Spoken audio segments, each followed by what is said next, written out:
For 3 years, the South Sound was the escape hatch. When Seattle and the East Side got too expensive, buyers drove south to Auburn, Puyallup, Bonney Lake, Olympia, and the market down here never stopped moving. Homes sold in days. That era just ended. Inventory across the Northwest MLS region has hit its highest level of 2026, more than 23,000 homes for sale. And the sharpest surges are no longer in Seattle. They are here. One South Sound county has posted inventory growth above 40% this year.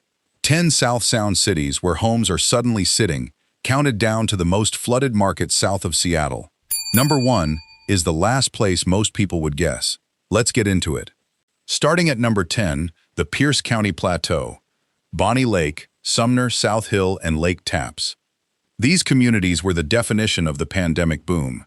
Young families priced out of King County found newer houses, bigger lots, and a straight shot down Highway 410. Builders noticed, and subdivisions spread across the plateau. South Hill grew into one of the largest unincorporated communities in the state, and Lake Tapps drew buyers who wanted waterfront without an east side price tag. Now the county math has turned. Pierce County active listings rose 20% year over year in the latest Northwest MLS reporting, after posting gains as high as 25% earlier in the year. More homes, chasing a buyer pool that mortgage rates have thinned. And the Plateau feels it first, because Plateau demand was always imported. These are commuter towns. When the jobs that fund the commute stop hiring, and when the monthly payment on a new Plateau house jumps by hundreds of dollars on rate alone, the pipeline of arriving families narrows. The subdivisions keep finishing houses. The families arrive more slowly. That gap is where sitting inventory is born. That is number 10. Number 9. Buckley and the Foothills towns. Push past Bonney Lake toward Mount Rainier, and you reach Buckley, Enumclaw's neighbor at the edge of the plateau. This is where the boom reached last, and where it is retreating first. Foothills towns ran on one engine, affordability plus distance. Buyers accepted a longer drive in exchange for a price that worked. But that trade only makes sense when the price gap is wide. As prices across Pierce County flattened, the discount for driving another 20 minutes shrank, and with gas, time, and rates all counted, the math stopped clearing. The county data tells the story in one line. Pierce County's overall median has gone flat, essentially unchanged year over year, while inventory climbs by double digits. Flat prices on rising supply is the stage right before declines. Watch Pierce County make that turn in slow motion across a single spring. In February, active listings were up 25% year over year, and the county median was still climbing, up 5.1% to $568,500. By May, listings were up 20%, and the median had gone completely flat at $580,000, unchanged from a year earlier. Supply stayed elevated. Price growth stopped. 3 months, one county, and the entire transition from a rising market to a stalled one, visible in the data. The foothills are standing on it, at the far end of the commute, where demand evaporates first. That is number 9. Number 8, Auburn. Auburn straddles the King and Pierce County line, which right now means it is catching weather from both storms. To its north, the broader South and East King County region posted an increase of roughly 48% in active residential listings year over year in Northwest MLS regional data. To its south, Pierce County's supply is up 20%. Auburn was built for exactly the buyer who is now missing, the working family stretching into a first house. In Southwest King County, closed sales have fallen more than 10% year over year, even as the area's median sits essentially flat at about $665,000. Flat prices, falling sales, rising supply. Auburn is not crashing, it is stalling, and a stalled market full of stretched first-time buyers is a market with no cushion when prices finally move. That is number 8. Number 7, Federal Way. Federal Way anchors the Southwest King County zone, the stretch of Interstate 5 that has always been the affordable answer inside King County itself. The zone's numbers deserve a close look, because they are a masterclass in how a slowdown hides in plain sight. The area's median crept up less than 0.5% to about $665,000, Headline writers would call that stable. But underneath, closed sales fell more than 10%, and the condo median slipped nearly 3% to about 360,000. A market where prices hold but transactions vanish is a market running on memory. Sellers are anchored to last year's numbers. Buyers cannot reach them at today's rates. So both sides wait, listings stack, and the clock runs. Somebody blinks first, and it is almost never the buyer, because the buyer has somewhere else to go. That is number 7. Number 6, Spanaway and Parkland. South of Tacoma, along Pacific Avenue, Spanaway and Parkland have long been Pierce County's true affordability belt, the place where a working family could still find a detached house under the county median. That affordability made this corridor the busiest end of the market and the most rate-sensitive. Every buyer here finances. Nobody pays cash. So when the 30-year fixed climbed back to around 6.5% in late spring, this corridor felt it immediately, in a way that cash-heavy markets like Bellevue never do. The county numbers frame it.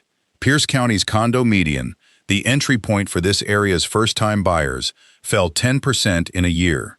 When the cheapest path to ownership in the county's cheapest corridor drops double digits, that is not softness at the margins. That is the base of the ladder cracking. That is number 6. Number 5, Lakewood, DuPont, and Tacoma, the JBLM belt. Joint Base Lewis McChord is the South Sound's economic anchor, and the towns around it, Lakewood, DuPont, Tacoma, run on a rhythm no other Washington market has. Military families rotate in, rotate out, and the housing market turns over on orders, not on interest rates. That rhythm is a cushion, and it is also a treadmill. The rotations guarantee steady turnover, which is why this belt rarely crashes. But they also guarantee steady supply, because somebody is always leaving. In a market where county inventory is up 20%, that built-in supply now lands on top of everything else. And there is one more pressure point. Military buyers overwhelmingly finance with VA loans, at full exposure to today's rates. Northwest MLS data shows nearly 77% of active listings statewide qualify for down payment assistance programs, a statistic that exists because the buyers who need help now outnumber the ones who do not. The JBLM belt holds steadier than its neighbors. Kitsap County makes the case. It is the other military-anchored market in this region, home to the Bremerton Shipyard and Naval Base Kitsap, and its single-family median came in at $592,475, down just 0.3% year-over-year. Essentially unchanged. Two military markets, on opposite sides of Puget Sound, both posting the same flat signature, while the counties around them swing. Federal payrolls do not follow the tech hiring cycle, and it shows in the numbers. But steady in a falling tide still means lower. That is number 5. Number 4, Puyallup.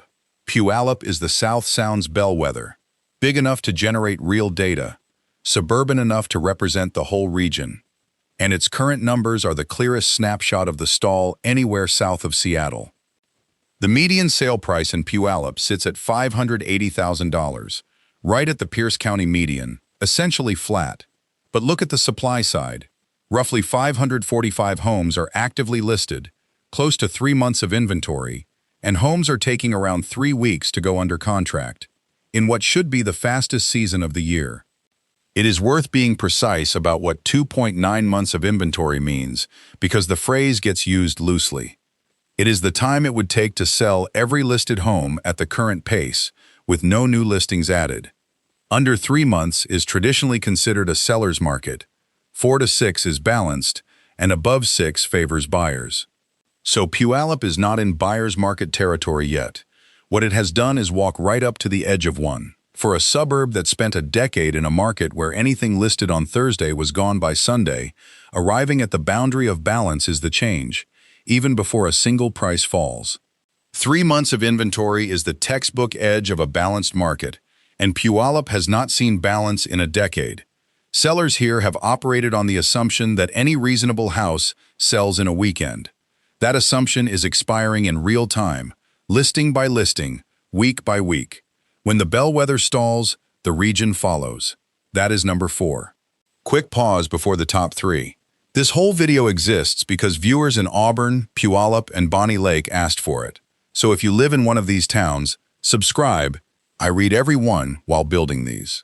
The top 3 include a county that was supposed to be recession-proof, posting some of the fastest rising inventory in the entire state.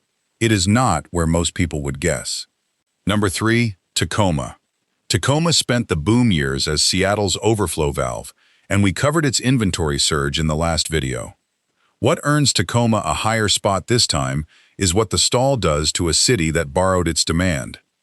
Statewide, the median home price has now slipped below where it stood a year ago, down 3% to $650,000 in the latest Northwest MLS snapshot, and Pierce County has followed the same direction into flat.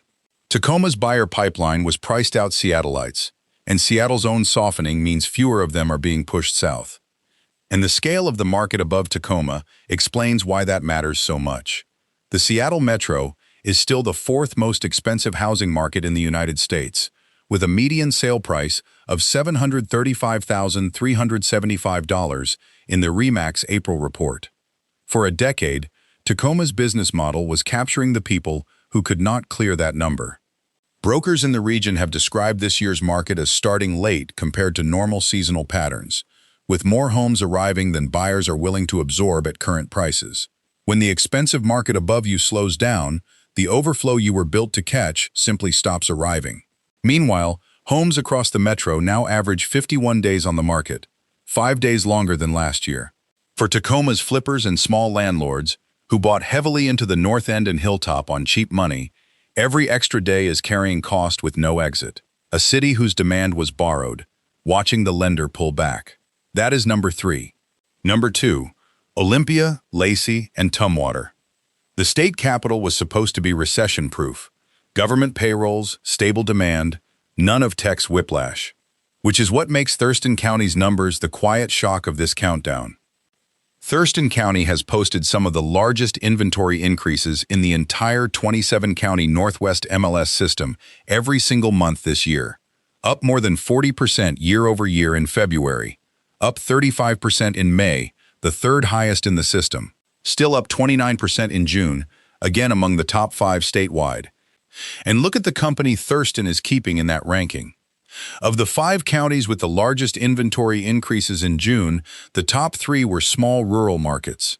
Skagit up 37%, Walla Walla up 30%, and a north central county up nearly 40%. Thurston came in 4th at 29.3%, just ahead of Snohomish at 29.2%. But here is the difference. Those rural counties have so few listings that a dozen extra homes swings the percentage wildly. Thurston is a metropolitan county of nearly 300,000 people, anchored by state government. It has no business appearing on that list at all, and yet there it is, month after month. And while supply exploded, the county's median price fell about 3% to around $510,000. A stable employment county with exploding supply and falling prices means the sellers are not distressed, they are simply done waiting. Northwest MLS own economists noted sellers are choosing to move on with their lives rather than wait for better conditions. When that psychology takes hold, in a market with government steady demand, supply keeps coming regardless of price. The capital is not crashing. It is capitulating, slowly, in public, in the data. That is number 2. Number 1. And this is where the countdown stops being about any single city, because the most flooded market south of Seattle is the South Sound as a whole, and the proof is in the region-wide numbers. Across the entire Northwest MLS system, active listings hit 23,088 in June, up 16% year over year, the highest level recorded at any point in 2026, and inventory grew another 8% in a single month. New listings keep arriving faster than last year, while pending sales, the contracts that become tomorrow's closings, actually fell, down 6% from May. Now stack the South Sound's own numbers on top. Pierce inventory up 20%. Thurston up 40% at its peak. Condo prices down 10%. County medians flat to falling. Statewide median below a year ago. Every gauge on the dashboard pointing the same direction, and the price gauge has now moved with them. The median sale price across the Northwest MLS region in June was $650,000, unchanged from May and down 3% from a year earlier. That is the whole region, not one corridor. But here is the nuance that keeps this honest. Closed sales were actually up 2.3% year over year. Homes are still selling. Buyers are still buying. This is not a frozen market or a market in crisis. It is a functioning market that has quietly repriced itself downward while everyone was watching the headlines. In the exact region where stretched first-time buyers have the least room for error. The South Sound boomed because it was the affordable answer to Seattle. But an affordability market only works if buyers can afford it. And at 6.5% rates, the math that built these suburbs has stopped working. Homes keep getting finished. Contracts keep getting thinner. That gap has a name in every housing cycle, and the name is oversupply. But here is the honest frame, because the data deserves it. The South Sound is not collapsing. Prices here are mostly flat, not falling, and flat is a better outcome than Bellevue's 11% drop or Woodinville's 15%. What the South Sound has lost is its certainty. For 10 years, buying south of Seattle was the obvious move, and obvious moves do not require timing. That era is over. This market now punishes the wrong price, the wrong month, the wrong assumption. And the pattern from our last video looms over all of it. In the expensive markets, inventory doubled first, and prices fell 15% right behind it. The South Sound's inventory is climbing the same curve now, just a few quarters behind. Whether prices here follow the same path is the single most important question in Washington real estate, and we will be tracking it with every new Northwest MLS release. Subscribe, because the next report is already in motion. And if you live in Auburn, Puyallup, Bonney Lake, or anywhere on this list, tell me in the comments what you are seeing on your street. This video exists because viewers asked for it. The next one can too. The data always tells the real story.